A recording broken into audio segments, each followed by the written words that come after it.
अगर ट्रंप दखल न देते तो ऑपरेशन सिंदूर के दौरान पाकिस्तान के प्रधानमंत्री शहबाज बच नहीं पाते।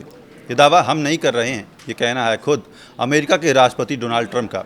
भारत पाकिस्तान युद्ध को लेकर ट्रंप ने एक बार फिर ऐसा क्या कहा है जिसकी दुनिया भर में चर्चा हो रही है, जानेंगे आज के वीडियो में। नमस्कार, मैं हूं पीयूष, आप देख रहे हैं न्यूज़ 18 राजस्थान। तो राष्ट्रपति डोनाल्ड ट्रंप ने अमेरिकी कांग्रेस में दिए गए अपने भाषण में जो कहा वो सुनकर पाकिस्तान के पीएम शहबाज को सदमा लग जाएगा। अब तक उनकी तारीफों में शहबाज ने जो पुल बांधे थे उस पर उन्हें पछतावा भी होगा, क्योंकि ट्रंप ने एक बड़े मन से पाकिस्तान की वो बेइज्जती की है जो शहबाज ने सोचा भी नहीं होगा।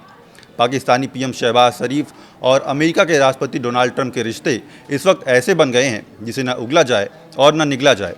ऑपरेशन सिंदूर के दौरान पाकिस्तान ने अमेरिका से युद्ध रुकवाने की गुहार क्या लगा दी, उसे इस गलती की सज़ा ऐसी मिल रही है कि वहाँ के पीएम मजाक बनकर रह गए हैं। अप्रैल मई में जो ट्रंप शहबाज को अच्छा आदमी कहते थे वही अब उनकी जगह जगह पर बेइज्जती कर रहे हैं। ताज़ा मामला अमेरिकी कांग्रेस की स्पेशल सेशन में ट्रंप के भाषण का है, जब उन्होंने बातों बातों में बताया कि अगर वो भारत पाक के युद्ध में ना घुसते तो शहबाज शरीफ जिंदा ना होते। डोनाल्ड ट्रंप वैसे तो कई बार इस बात को दोहरा चुके हैं कि उन्होंने भारत पाकिस्तान के बीच युद्ध विराम कराने में बड़ी भूमिका निभाई है। हर बार पाकिस्तान उनकी हाँ में हाँ तो मिलाता ही रहा है। उसने ये भी कहा कि इस युद्ध में लाखों लोगों की जान बचाने वाले मसीहा डोनाल्ड ट्रंप ही हैं। हालांकि इस बार डोनाल्ड ट्रंप ने कह दिया कि भारत के शौर्य के आगे पाकिस्तान की हालत ये थी कि वो अपने ही पीएम को बचा नहीं पा रहा था। दरअसल Donald Trump state of the union में संबोधन दे रहे थे। इस बीच उन्होंने उपलब्धियां गिनाते हुए कहा कि उन्होंने 10 महीने के अंदर कुल 8 युद्ध रुकवाए। इसमें उन्होंने कंबोडिया, थाईलैंड के बाद तुरंत भारत पाकिस्तान का नाम लिया।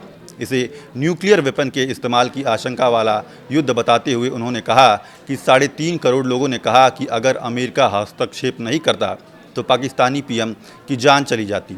सोचिए, किसी देश की सेना के होते हुए अगर कहा जाए कि उसके प्रधानमंत्री की जान के लाले पड़ गए तो इससे बड़ा अपमान और क्या होगा। यहाँ पर कुछ ऐसा ही हुआ जब ट्रंप ने ये कहा कि उनके हस्तक्षेप के बिना शहबाज शरीफ की जान चली जाती। इसका सीधा मतलब था कि पाकिस्तान की सेना और सेना प्रमुख किसी काम के नहीं हैं। भारत के प्रलयकारी हमलों के आगे पाकिस्तान कहीं टिक ही नहीं पा रहा था। ब्रह्मोस मिसाइलें और सुखोई रफाल की रफ्तार ने पाकिस्तानी सैन्य अड्डों से लेकर खुफिया ठिकानों तक की चूल्हे हिला दी थी। उन्होंने कभी सोचा नहीं होगा कि जिस शख्स के साथ उन्होंने दावतें उड़ाई वो कभी पाकिस्तान की ऐसी बेइज्जती भी करेगा। इस वीडियो में फ़िलहाल इतना ही। देखते रहिए न्यूज़ 18 राजस्थान।